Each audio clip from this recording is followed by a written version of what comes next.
Zeinab Harik at Ray Parks Jr., ikinasal na sa isang intimate at makasaysayang kasal sa Tagaytay.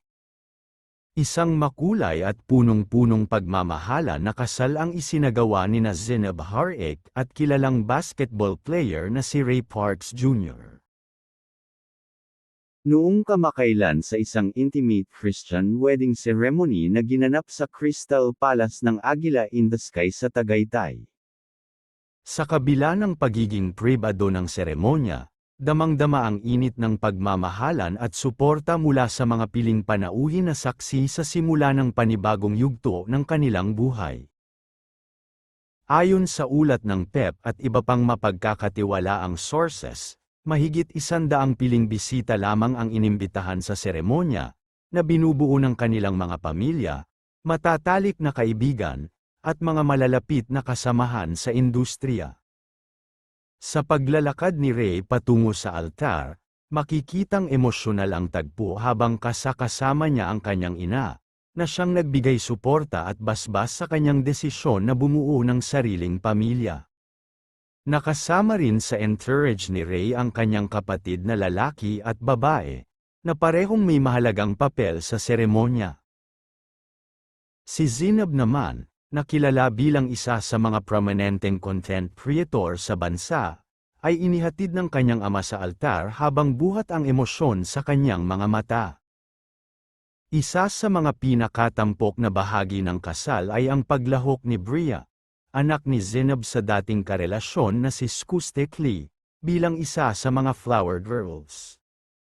Nagbigay rin ng di malilimutang presensya si Lucas, anak ni Ray, bilang ring bearer, na nagsilbing simbolo ng pag-uugnay ng kanilang mga buhay bilang isang buong pamilya.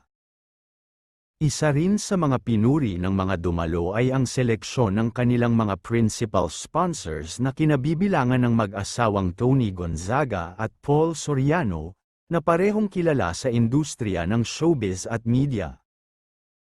Dumalo rin ang ilang personalidad sa showbiz kabilang sina Alex Gonzaga, Andrea Brillantes, Yasi Pressman, Loisa Andalio, at Ora Breguela, na pawang malapit sa magkasintahan.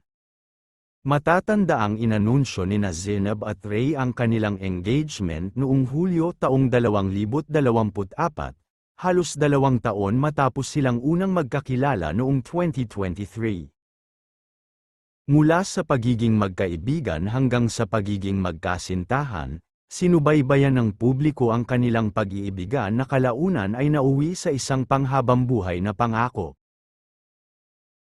Bilang respeto sa kanilang hangarin na mapanatiling personal at sagrado ang kanilang kasal, humiling si Zeinab sa mga panauhin na iwasan muna ang pagpo-post ng anumang larawan o video ng seremonya sa social media. Nais nilang itangi ang karanasang ito bilang isang pribadong alaala na kanilang babalik-balikan sa mga susunod na taon. Bago pa man ang kanilang kasal, isang malaking tagumpay rin ang natamo ni Ray Parks Jr. Matapos siyang parangalan bilang 2024-25 Japan B-League Impressive Asia Player of the Year, isang prestihiyosong pagkilalang inilalaan sa mga natatanging manlalaro mula sa Asia. Siya ang pangalawang Filipino import na nakatanggap ng ganitong karangalan sa Japan B-League, kasunod ni 3D Ravenna. Ang parangal na ito ay patunay ng dedikasyon at husay ni Ray sa larangan ng international basketball. Ang kasal nina Zeinab at Ray ay hindi lamang pagdiriwang ng kanilang pag-iibigan kundi simbolo rin ng bagong simula, isang pagsasamang binuo sa tiwala, respeto, at walang kapantay na suporta mula sa kanilang mga mahal sa buhay. Sa kabila ng mga pagsubok ng nakaraan, pinili nilang tahakin ang landas ng magkasama, tangan ang pag-asang mas maliwanag ang bukas na naghihintay sa kanila. Isang tunay na inspirasyon ang kanilang kwento para sa mga naniniwala sa pangalawang pagkakataon, at sa wagas na pagmamahala na hindi sumusuko sa hamon ng panahon.